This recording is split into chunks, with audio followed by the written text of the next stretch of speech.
Lafortune, thank you very much for taking the time for this interview. Thank you.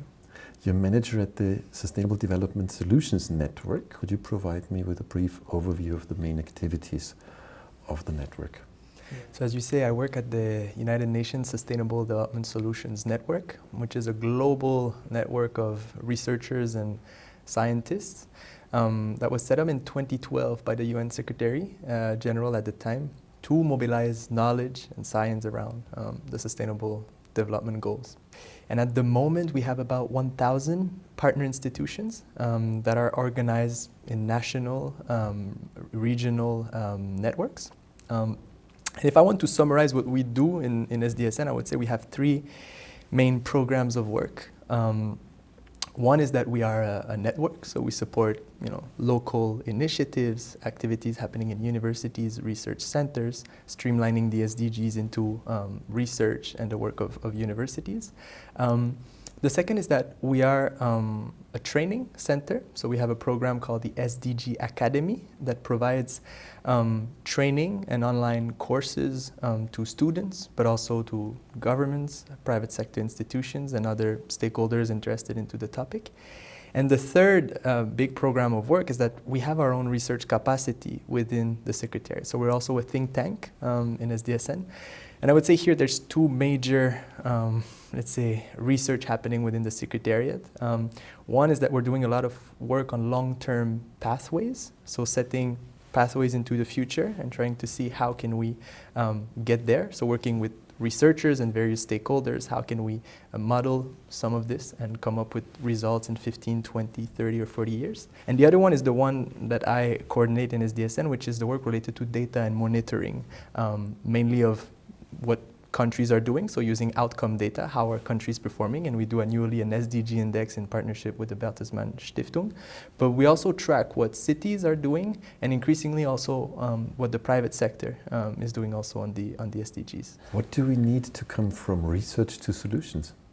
Research and science are helpful in two broad ways. One, they help us to get the picture right, the facts right. And I think in a context where we have a lot of rumors, fake news, it's important that research and science fights back and provides the evidence. But also that research and science communicates also well about the research and the science, right? And I think this is also what SDSN is trying to do in being kind of a knowledge broker between the researchers and the policymakers. The second big contribution of research and science is to bring sometimes the technical solutions that we need to address some of those major challenges and transformations that need to happen. What kind of challenges did you experience at the interface of science and policy? The climate community has been quite successful actually in bringing some of the science to policymakers and to adopt also a global goal, right, with the Paris Climate Agreement on what we need to do and what's the target in terms of global warming. So I think this is a case where actually the research community has been able to organize itself and push for a global goal on the issue. One of the big focus also in SDSN is this thematic network group that we have on data and statistics. It's called the Trends Network. And I think when we speak about what science and research can bring to policymakers, I think data, and I would even say real-time data, can really help to move policies forward and help take action. And I think a big part of the work right now with this Trends Network that has a new program which is called Data for Now is to try to see how can we leverage the different expertise but also various data sources from the private sector, the public sector, NGOs to try to come up with real-time data for a couple of key metrics on the SDGs. And for the policymakers to be able to know the situation right now, and for civil society organizations also to make their policymakers accountable in the moment, and to avoid having 2 years, 3 years timeline, because then policymakers would say, well, look, this is what the previous government is doing, now the situation is much better. Well, if we have data for now, we will be able to say, no, that's not true, and we need to act more. How can we overcome a post-evidence-based policy? The responsibility of the research and science community is to continue to fight, continue the fight. Even if the evidence are not being used, let's say, over a period of 4, 5 years, 6 years, I think it's not by stopping to bring the facts that we will get there. So we need to continue to bring the facts. Do you also involve businesses as the drivers of technology? I think the SDGs have to be driven by a strong vision and policies from the public sector, but that obviously the private sector has a strong role to play there, right? As a strong, the most significant employer and huge driver of economic prosperity, of course. To some extent, the commitments made by the private sector on the SDGs at the summit, at the Heads of State Summit in New York, seemed almost to go beyond what policymakers could commit to. Here, the challenge to me in the private sector is the level of ambition, right? So I think, first of all, putting a solar panel or a beehive on top of a rooftop will not, solve the issue of climate and biodiversity, right? I'm exaggerating here, but we speak a lot about specific initiatives that are done here and there. I think we need to speak about the big transformations. One of the big trends also that we see happening in the private sector is to say, okay, we're going to cherry pick some of the goals, right? So we're going to pick SDG 8, SDG 9 on innovation, and then 1 or 2 other goals. But I think this is not in line with the purpose, or let's say the vision of this agenda to be an integrated, transformative framework. I think one issue that we see as there's growing interest into the impact investing community and trying to have not only financial returns, but also returns in terms of impact that you have when you invest into a company or into a corporation. I think one tool that is used extensively are those corporate benchmarks, right? Those ranking of companies based on the level of sustainability. And one issue that we have seen in the past is that some of those corporate benchmarks that would then inform sustainable investment decisions would actually focus only on the internal processes of businesses, right? So you could have a situation where a fossil fuel company would rank better than a company in another sector because it has a very good gender policy, let's say. So this, to me, in an SDG context, is a little bit of a problem, right? So we have just released a report focusing on the food sector, where we highlight what companies should be reporting on, and what corporate benchmarks should be also capturing in those benchmarks. And I think there's 4 elements here. One is it needs to incorporate the product, right? Is the product good or bad for the Sustainable Development Goals, right? Then the second aspect is the internal processes, right? So, the strategies on gender, addressing the pay gap, inclusivity, but also the energy efficiency of buildings, all of this. The third element is the supply chains, right? So is the company outsourcing some of the impacts throughout its suppliers, throughout its supply chains? And the fourth element, is the company a good global citizen, right? Does it pay its taxes where it needs to pay them? Because the issue is that by not paying the taxes when you need to pay them, you undermine the ability of countries to actually leverage resources that can then be used to achieve the goals. You're one of the authors of the Sustainable Development Report 2019, and that's based on the SDG index and the dashboards that have been published since 2015. What has changed with the new report compared to the previous ones? So every year we release an SDG index and a set of dashboards that tracks what how countries are performing on the 17 Sustainable Development Goals. And we do this in collaboration with the Bertelsmann Stiftung in Germany. So I think there's 3 major things that evolved in the report compared to how it was originally.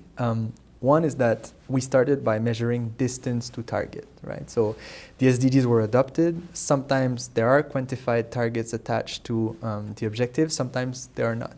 But originally the report was just looking at one point in time, how are we doing compared to the targets? What we have added since the 2018 edition is this dimension of are we on track or not on track? So the trend dimension, right? So based on the evolution over the past few years, so the trend data that we have over 4 or 5 years, we extrapolate this trend into the future and we look whether in 2030 the countries will be able to achieve the target that is set for each specific indicators. And then we have a method to apply this at the goal level as well. And so one major finding of the latest report is that no country is actually on track to achieving all of the SDGs.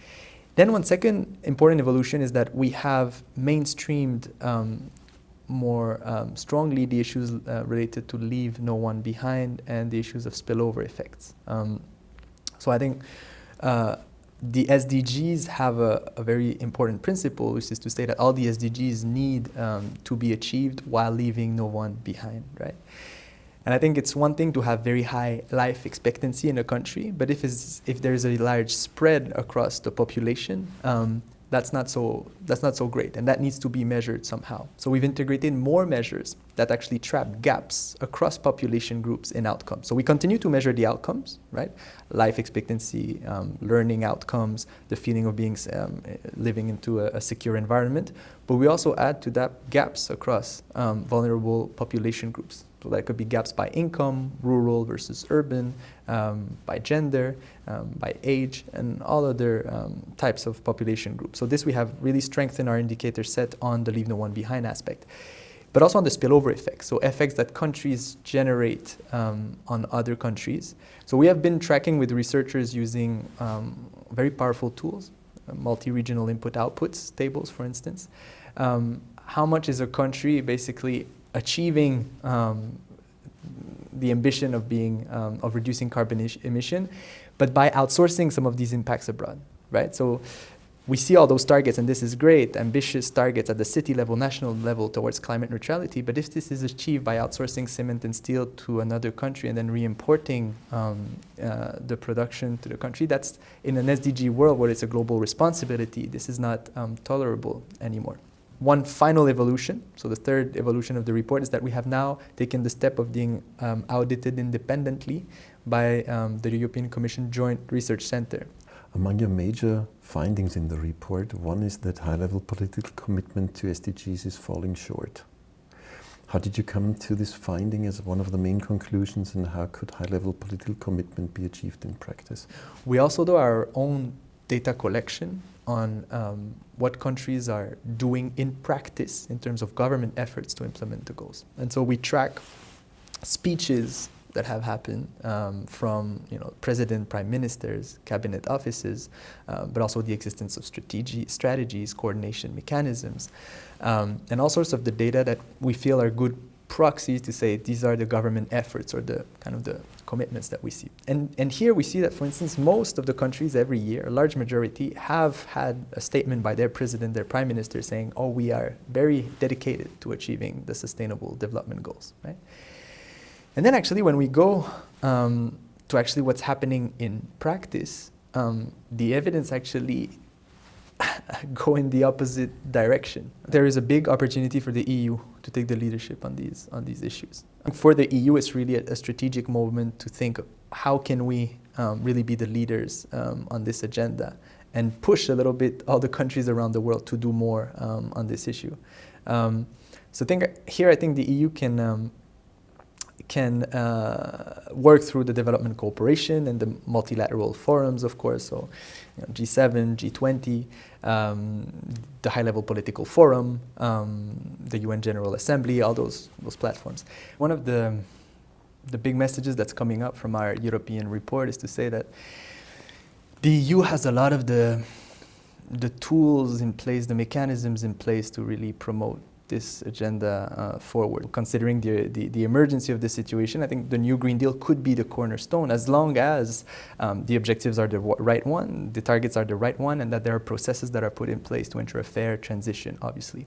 And as part of this strategic umbrella, I think there's several tools that can be leveraged, right? So I think the budget is one, and right now we're negotiating the new MFF, the Multi-Annual Financial Framework. I think the new president of the European Commission has already stated that she wants to align the European semester to the Sustainable Development Goals. I think obviously data and statistics and all the work being done by all the just fantastic organizations within the Commission, whether it's Eurostat, the Joint Research Center, and the European Environmental Agency, can also be even more leverage for the SDGs. And of course, the whole research program Horizon Europe would also need to be mobilized for the SDGs. Do you think that this has also the potential for a new kind of European narrative? There was the European narrative of no more war, which was decades ago, and which was an answer to 2 world wars. Then there was the narrative of prosperity, which worked perfectly well in the 1960s, 70s, 80s, but for the last 10 years, the increase of prosperity did not end up in the pockets of the individual citizen. Could sustainability be the new narrative, or is this a too artificial term that's too far away from people's hearts? The consensus now is that growth only is not enough, right? Growth needs to be sustainable in the sense that it needs to respond to the climate and biodiversity crisis, and at the same time, the benefits of growth should be distributed more equally across people. And I think the situation in France was really a good reality check on how, if you try to move forward some of the reforms on climate, and this in this case was an increase of the tax on fuel, but if your reform is perceived as being unfair, then it will fail. In the report, you present 6 transformations to achieve the SDGs, and you argue that SDG transformation should align with the way governments are organized. Could you please specify what you mean by that? Policymakers came up with these 17 SDGs, right? And then on top of that, you have 169 targets and more than 200 indicators. So I think we have to admit that this is a very complex agenda, right? It's extremely complex. It's the first time in human history that we have a common agenda for the entire world. But at the same time, a government cannot have, I mean, at least I don't think it's the right approach to have one single strategy for each of the SDGs, right? You can have 17 strategies because obviously there's overlaps, there's synergies across some of those goals. So what we have done in SDSN, and working with a lot of partners also, is to try to assess some of the synergies, the trade-offs across some of those targets and SDGs, and come up with major transformations that need to happen in order to achieve those sustainable development goals, right? And so we came up with 6, one related to education, inequalities, gender, another one on health and well-being and demography, a third one on energy, decarbonization and sustainable industry, a fourth one related to sustainable land use, oceans, a fifth one that's related to sustainable cities and communities, and a sixth one which is about harnessing the digital revolution for the SDGs. And these 6 transformations should be underpinned by 2 overarching principles, which is leaving no one behind and circularity and decoupling.